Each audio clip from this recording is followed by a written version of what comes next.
Indus valley civilisation.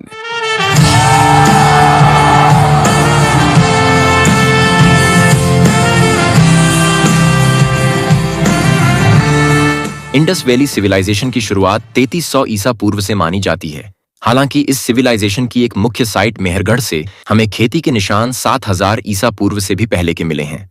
इस बात से हम ये अंदाजा लगा सकते हैं कि लोग पहले सिंधु नदी और उसके आसपास की नदियों के किनारे बसने लगे और उपजाऊ भूमि होने के कारण यहाँ खेती करने लगे।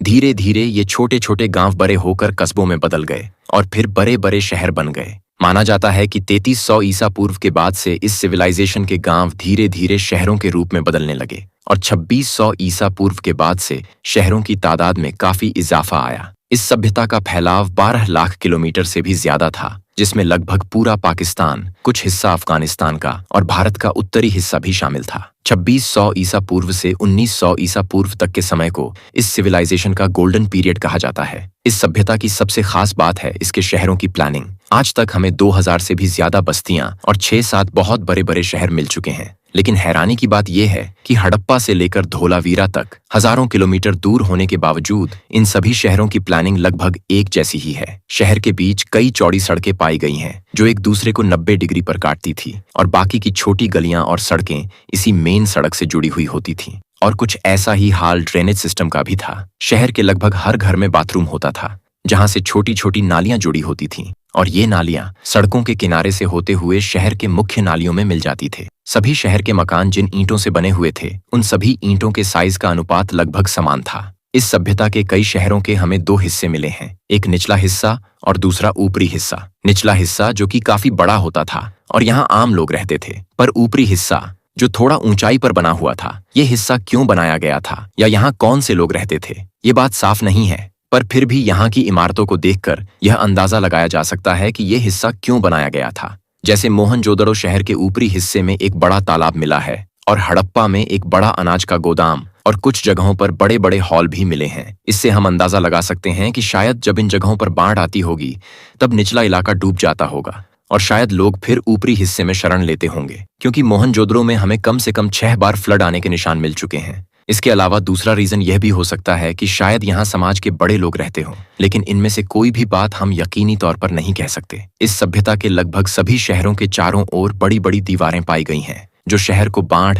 या फिर जंगली जानवरों से सुरक्षित करती थी। इस सभ्यता की एक और खास बात यह भी है कि अब तक हमें यहाँ किसी भी प्रकार के शासन, सेना या फिर महल का कोई भी सबूत नहीं मिला है, लेकिन फिर भी हम इतना तो अंदाजा लगा ही सकते हैं कि यहाँ कोई ना कोई मजबूत सेंट्रल सिस्टम तो जरूर रहा होगा या फिर एक सामूहिक ग्रुप जो इन सभी चीजों पर नजर रखता होगा। इस सभ्यता के सभी शहरों से हमें बहुत बड़ी तादाद में मोहरें मिली हैं जो शायद व्यापार में एक सील की तरह काम आती होगी। इस सभ्यता की खुदाई में अब तक हमें ना तो किसी मंदिर और ना ही किसी भी प्रकार के पूजा स्थल का सबूत मिला है। हालांकि घरों से हमें छोटी छोटी मूर्तियां प्राप्त हुई हैं और कई मोहरों पर भी हमें भगवान शिव जैसी मूर्ति के निशान देखने को मिले हैं, लेकिन फिर भी यह क्लियरली नहीं कहा जा सकता कि लोग इनकी पूजा करते थे।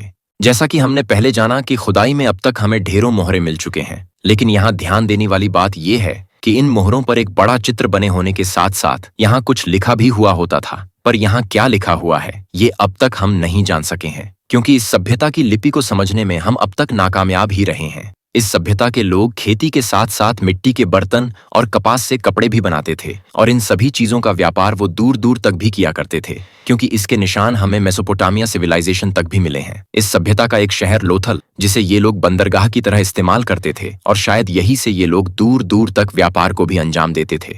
तो कुल मिलाकर बात यह है कि यह सभ्यता हमारे लिए एक अजीम विरासत थी, लेकिन अब इस विरासत का अंत हो चुका है। 1900 ईसा पूर्व के बाद से इस सभ्यता का डिक्लाइन शुरू हो गया और धीरे धीरे इस सभ्यता के सभी शहर वीरान होने लगे और लोग पूर्व में गंगा नदी के किनारे या अन्य क्षेत्रों में विस्थापित हो गए। लेकिन इस सिविलाइजेशन के डिक्लाइन के पीछे क्या कारण था, इसका भी अब तक कोई ठोस कारण नहीं मिला है। लेकिन फिर भी इतिहासकार अंदाजा लगाते हैं कि शायद इसका डिक्लाइन भूकंप, बाढ़ या फिर जलवायु परिवर्तन के कारण हुआ होगा, क्योंकि जैसा कि हमने पहले जाना कि मोहनजोदड़ो जैसे इलाकों से हमें कम से कम 6 बार बाढ़ के सबूत मिले हैं। कुछ इतिहासकार यह भी मानते हैं कि इस सिविलाइजेशन का सेंटर ऑफ अट्रैक्शन व्यापार था, तो शायद किसी तरह की व्यापार में गिरावट आई होगी और यही इसके डिक्लाइन का कारण बना होगा। पर एक थ्योरी जो सबसे प्रचलित और कंट्रोवर्शियल है वो है आर्यंस का इन्वेजन। अब तक की स्टडी में हम जान चुके हैं कि आर्यंस थे और उन्होंने इंडिया इन्वेड भी किया था, पर यह कहना कि इन्होंने ही इस सिविलाइजेशन पर आक्रमण कर इसका अंत किया,